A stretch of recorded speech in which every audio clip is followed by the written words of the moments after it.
was a time when I believed the longer the lens, the better the shot. That compression, that isolation, it made everything feel cinematic, controlled, clean. But what I didn't realize was that I was using my gear to keep the world at arm's length. I was capturing moments from a distance, but I wasn't truly experiencing them. For years, I stuck with lenses like the 50mm, the 85mm and the 130mm. Anything that kept me at a safe distance. I convinced myself that it was my style.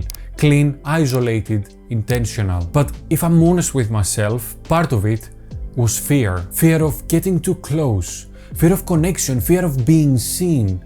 And maybe fear of complexity. I could hide behind the blur, the distance, avoiding the challenge of composing dynamic scenes where people and backgrounds interact. Long lenses gave me simplicity, but sometimes this simplicity is just a mask. Sometimes I felt like I was playing it safe, avoiding both the struggle and the reward of creating more layered, alive compositions. I found myself the past few months shooting only with longer focal lengths again, and I started feeling like I was missing something. Like I wasn't truly engaging with my surroundings. Then out of nowhere I got an invitation from TTArtisan asking me to test one of their lenses and share my honest opinion. That was the 23mm f1.8, a compact, well-built lens with autofocus that on my Fuji X-T5 gives an effective focal length of about 35mm. At first I hesitated. It has been so long since the last time I actually shot with something that wide. But then I realized maybe this was exactly what I needed. A way to step outside of my comfort zone and see the world differently all over again.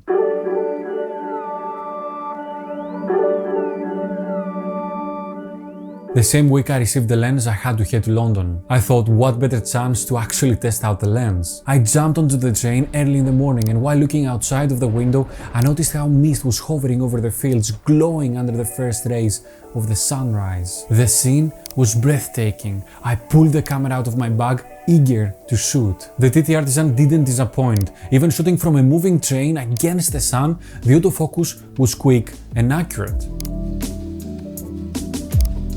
But the fun part didn't stop there. It became much more excited when I actually arrived to London. If you're enjoying the video so far, hit the like button and consider subscribing with a bell.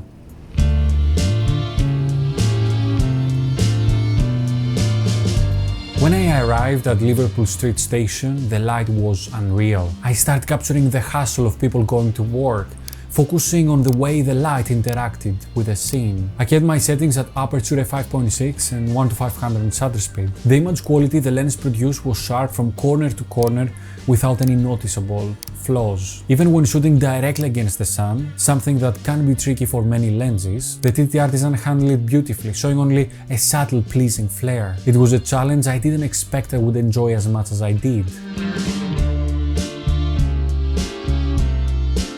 I took advantage of the wider focal length to experiment with dramatic look-up shots of the towering London buildings. My initial concern was vignetting, but to my surprise, at this aperture, there was none. Switching from longer focal lengths to wider lenses opened up a world of new possibilities. I could include more elements into a shot, telling a fuller story. I'd find myself navigating the busy streets of London looking for moments that would combine people and light in ways that felt natural in compositions that flowed. One of my favorite shots came from down in the tube, where I used reflections and the wider focal length to create a haunting infinity style image. As I made my way to Bond Street, I experimented with a different perspective, laying low and looking up. This added drama to the towering buildings and the people that walked past. It made them feel smaller and more transient in the face of the city's immense architecture. Next I ventured to Chinatown, where I found a little neighborhood with red lanterns that cast intricate shadows onto the ground. The sunlight was intense, but I exposed for the highlights and I captured a striking silhouette of a passerby against the lanterns. The 35mm focal length really exaggerated the drama in the shot, making it one of my favorites. The day continued. Its corner, its market, its passing person offered a new opportunity. I remember walking through a food market where the rising smoke from the fryers caught my eye. I knew I had to capture it. Thanks to the lens's surprising good autofocus, I was able to capture the shot with perfect timing. I spent several more days shooting with this lens, and with each photo I remember something essential about street photography. It is not about overthinking the composition. It's about seeing the story, getting as close as you can to it, and capturing the moment in an instant. One photo that stands out to me is of a man reading his newspaper while his wife works on a puzzle beside him. The scene is simple and yet filled with so many small details that come together to tell an entire story. Another shot that stayed with me is of a woman adjusting her glasses under her beautiful hat in front of a dark background. What I love about this photo is how sharp her hand is captured. A small detail and yet one that speaks volumes. I also remember a shot of a man wearing a hat walking in front of a striking pattern of lights and shadows. His face was hidden, but the sunlight hitting his hat and parts of his jacket created a mysterious but compelling composition. None of these shots were planned or staged. They were simply moments that I saw and captured in the blink of an eye. But like all lenses, the TTArtisan 23mm f1.8 has its quirks. When shooting wide open at f1.8, the lens was slightly softer, not drastically so, but noticeable. The bokeh was pleasant and the overall image quality was good. However, shooting wide open directly against the sun sometimes generated secondary flaring, which, in my opinion, adds character to the lens. I should also mention that shooting wide open resulted in some vignetting. The autofocus was snap, quick, functional, but it was a bit noisy. Not a deal breaker for street photography, but something to consider if you're shooting video. Also, the lens lacks weather sealing, which makes it hard to use it in adverse conditions.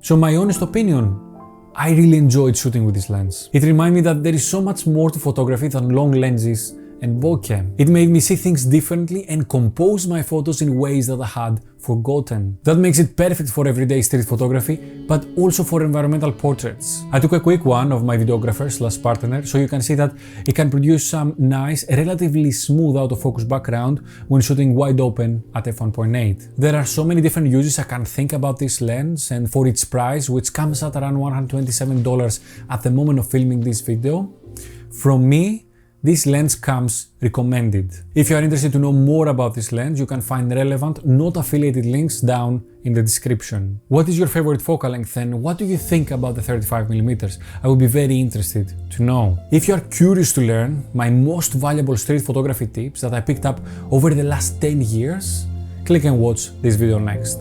That was all for today, guys. Thank you very much for watching. Until next time, I will see you on the streets. Bye bye.